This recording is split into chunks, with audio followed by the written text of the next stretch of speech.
अब बताओ कुमकुम कुमकुम नमो इधर बुद्धाय जय सम्राट। और हमारे साथ हैं सुखी हो आरोग्य निरोगी हो तुम। सभी लोगों से निवेदन है लाइव से पुनः जल्द से जल्द जुड़े, क्योंकि आज हमारे पूज्य बंते जी आपको कुछ बताने वाले हैं और बहुत ही दूर से चल के आए हैं और देश का भ्रमण करते रहते हैं। तो ये मैं आशा करता हूँ सभी लोग स्वस्थ होंगे, प्रसन्न होंगे। तो और भंते जी से हम कुछ जानेंगे और हम चाह रहे हैं आप भी जाने उस जानकारी को। तो भंते जी बताएं, क्या बताएं? नमो तस् भगवतो अरहतो का मतलब। सर्वप्रथम नमो तस् नमो, ये जब भी कोई कार्यक्रम शुरू करते हैं तो नमो तस्य और त्रिशरण और पंचशील स्टार्ट करते हैं, पहले करते हैं, कराते हैं, मनते तो है ना। इसके बाद भी कोई भी शुभ कार्य है तो हमारा बौद्धों का कार्यक्रम स्टार्ट नहीं होता है। कोई भी कार्य है, चाहे वो जन्म का हो, चाहे मृतक का हो, चाहे सत्यनारायण पाठ हो, या चाहे गृह प्रवेश हो, या कोई अन्य कार्यक्रम हो, है ना, शादी हो, विवाह हो, तो सर्वप्रथम जो है नमो तस् शुरू करते हैं और त्रिशरण और पंचशील पहले ग्रहण कराते हैं, है ना। तो सबसे पहले आता है क्या? नमो तस् भगवतो अरहतो सम्मा सम्बुद्धस्स। अब इसका अर्थ आपको जानना है। तो इसका अर्थ है नमो, मानो नमन, नमो माने नमन हो गया, ठीक है। तस्, तस् माने उनको, नमो तस् भगवतो, बोलो नमन, तस् माने उन, भगवतों ने भगवानों को, नमो तस् भगवतो अरहतो। अर माने होता शत्रु, हन माने होता है हनन करने वाला, मारने वाला। तो जो सम्यक संबुद्ध थे, जो सिद्धार्थ गौतम थे, इन्होंने किसी की हत्या तो की नहीं। किसको मारा?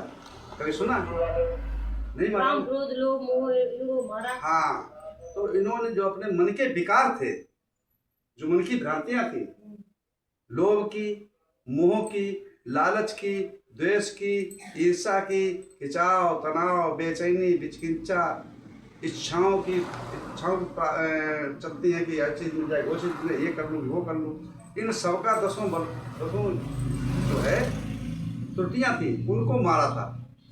अब जैसे कि मारने की बात आती तो जिसको हम मार देते हैं वो हमारे पास पुनः दोबारा नहीं आ सकता।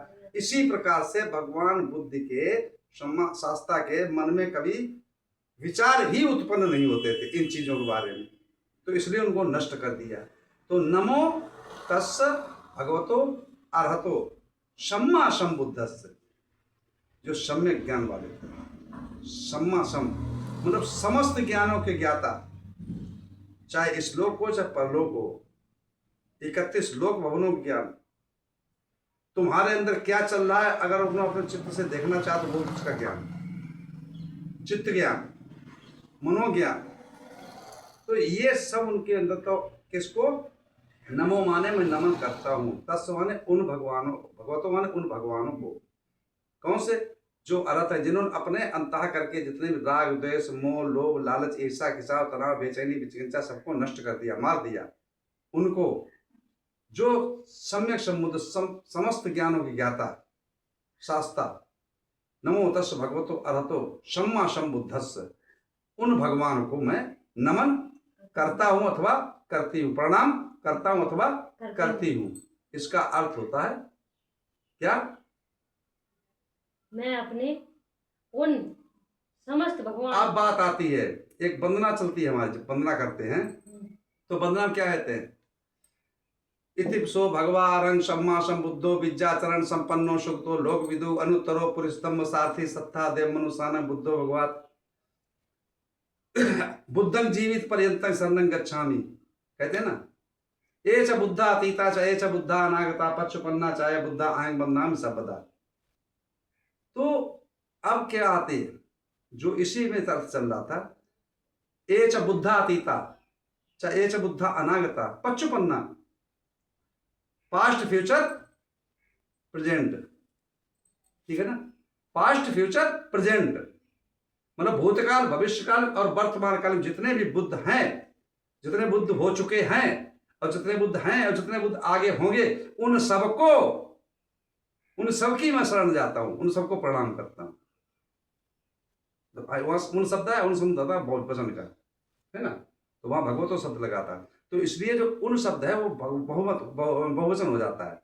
तो उन सबको एच बुद्धातीता, मतलब जो भूतकाल में बुद्ध हो चुके हैं, पच्चपन्ना जो वर्तमान में है ना, एच बुद्धातीता एच बुच्चा अनागता, जो आगे होंगे, उन सब बुद्धों को मैं प्रणाम करता हूं और उनकी शरण जाता हूं, है ना।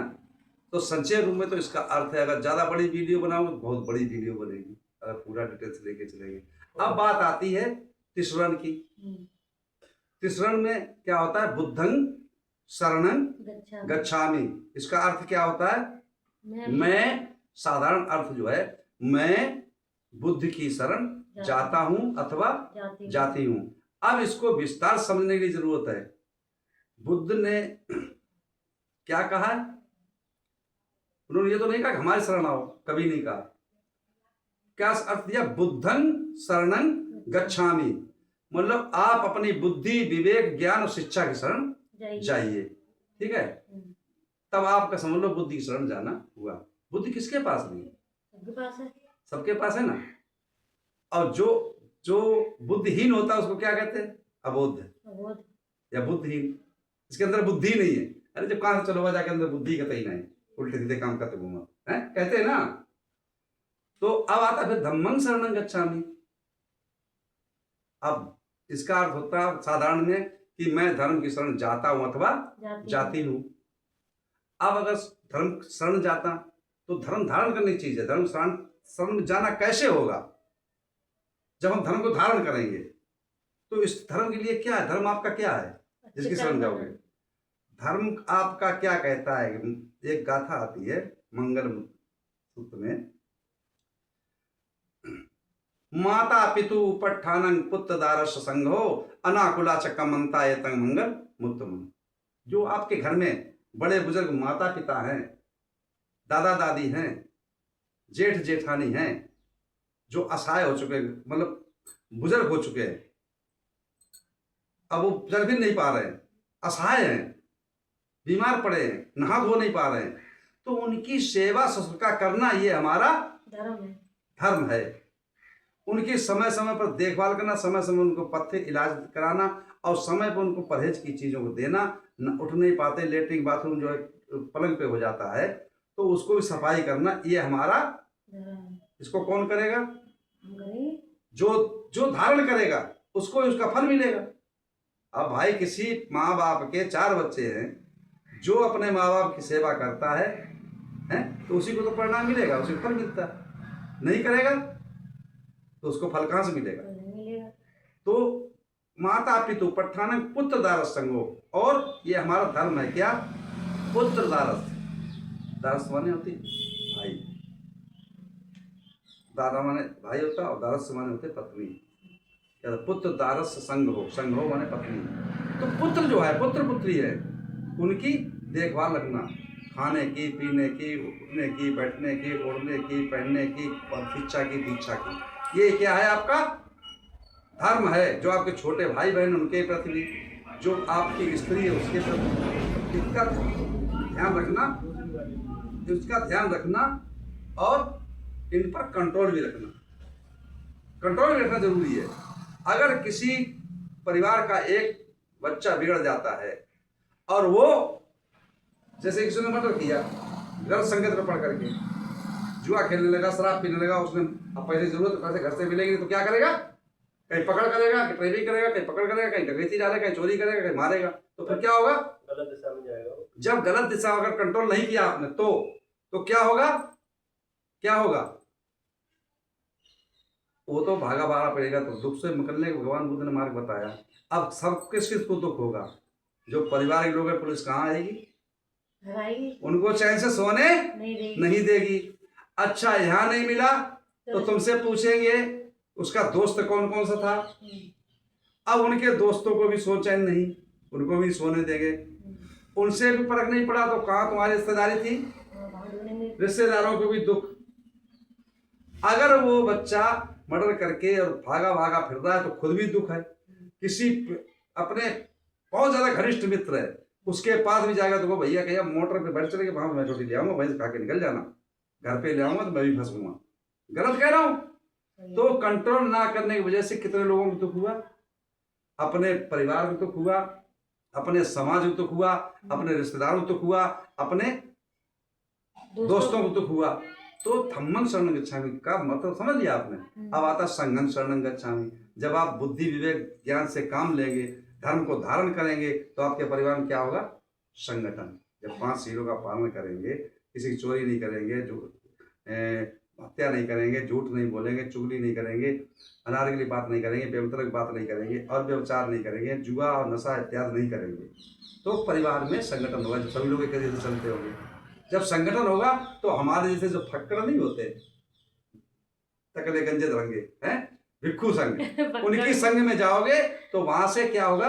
आपको जीवन जीने की कला का ज्ञान मिलेगा, आपको अच्छाइयों को रास्ता मिलेगा, जिसको बताएंगे बनते लोग, उस पर आते लोग अपना कल्याण साध सकते हो, अपना सुख प्राप्त कर सकते हो। तो द्वितीयम पे तृतीयम मतलब दूसरी बार में, तीसरी बार में बुद्ध धम्म और संघ की शरण जाता हूँ अथवा जाती हूँ। इसी के साथ मैं अपनी वाणी विराम देता हूँ, क्योंकि वीडियो बहुत लंबी हो जाएगी। तुम्हारा तो लाइव चल रहा है 2-4 घंटा और की डायरेक्ट लाइव चल रही है ना, और हमारी तो पोस्ट हो नहीं पाएगी। तो ऐसा है, अब मैं आपकी जो है बात को यहीं करूँगा, फिर कभी आएंगे तो पंचशीली बारे में समझाएंगे, ठीक है? तुम बोलते रहो, अभी बोल आप।